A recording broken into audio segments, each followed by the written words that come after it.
Barrack में मुर्गा बनवाया, पीठ पे ईंट धरी, गिरी तो तोड़े सगरे चूतर, ऐसी हाय करी, सूजा मुंह लेकर चलता हूँ अब तिरछा आड़ा, टूट गया पिछवाड़ा मौला टूट गया। भरी जून में आग बरसती झुलसाती लू है, दारोगा जी पूछें पत्थर बाजों में तू है। भरी जून में आग बरसती झुलसाती लू है, दारोगा जी पूछें पत्थर बाजों में तू है।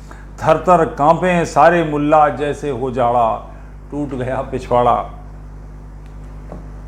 कुल मिलाकर एक कोलाहल है। और हुआ ये है कि जुम्मे के दिन जो मस्जिदों से नमाजी निकले जुम्मा देने के लिए और मार उधम मचा दिया, कोई बहुत बड़ी संख्या में नहीं निकले थे, कहीं पर 100, कहीं पर 150, कहीं 200, कहीं 50, इस तरह की नारेबाजियां। और है क्या ये नारेबाजियां, क्यों निकले? जिन लोगों के बीच में वो उधम मचा रहे थे उन्होंने उनका क्या बिगाड़ा?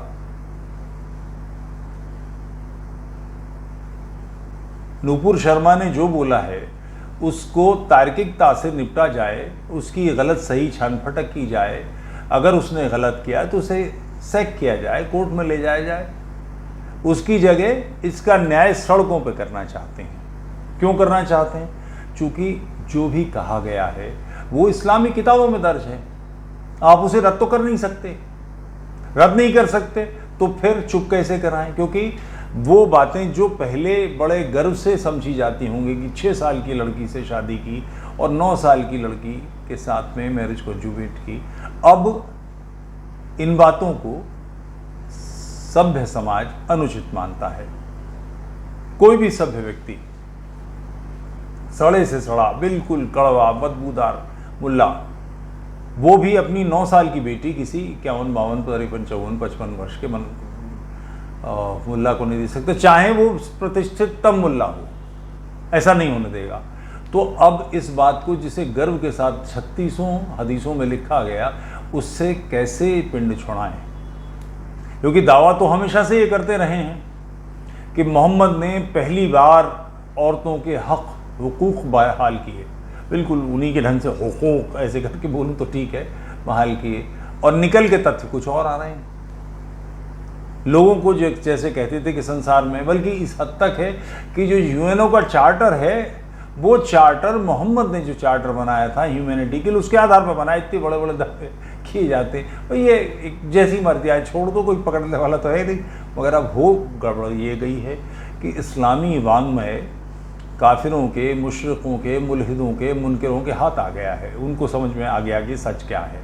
अब इनसे कैसे जान छुड़ाएं? तो इसके लिए सड़कों पर निकल के धमकाओ, गुंडागर्दी फैलाओ। तो अब इसका इलाज क्या है? कोई क्या करे? सभ्य समाज नियमों से चलता है। ये बात ध्यान में नहीं आती होगी कई बार लोगों के, मगर ये सामान्य बात है कि हम घर से निकलते हैं मोटरसाइकिल से, कार से, किसी चीज़ से, ट्रैफिक सिग्नल आता है, अब रेड है, ये सभ्य समाज के, राज्य के नियम हैं, हमको रुकना पड़ेगा। क्योंकि हमारी रेड है तो दूसरी तरफ से कहीं ग्रीन होगी, वो उधर से निकलेगा, फिर वो रेड होगी तो हमारे निकलने का अवसर आएगा। ऐसे लोग भी हैं कि जो इस बात को अपने लिए बहादुरी का परिचायक समझते हैं कि रेड है, हम निकलेंगे इसके बीच में से, इनको रोका जाएगा। कैमरे लगे हुए हैं, इनके नंबर गाड़ियों के नोट किए जाएंगे, चालान भेजे जाएंगे, पेनल्टी देनी पड़ेगी। गड़बड़ करेंगे, ज़बरदस्ती बदतमीज़ी करेंगे तो गाड़ी प्लेज कर ली जाएगी, जब्त कर ली जाएगी, कोर्ट के थ्रू छूटेगी, वगैरह वगैरह। उसके नियम बने हुए हैं। क्यों नियम बने? कि इससे दूसरे के जीवन की और इनके अपने जीवन की भी सुरक्षा है। आप 120 की रफ्तार से चले आ रहे हैं, बाहर ज़रा सी साइकिल किसी की आ गई, चिथड़े उड़ जाएंगे उसके। सभ्य समाज सबके बराबरी के अधिकार मानता है। आप ऐसा नहीं कर सकते कि हम विशेषाधिकार वाले लोग हैं।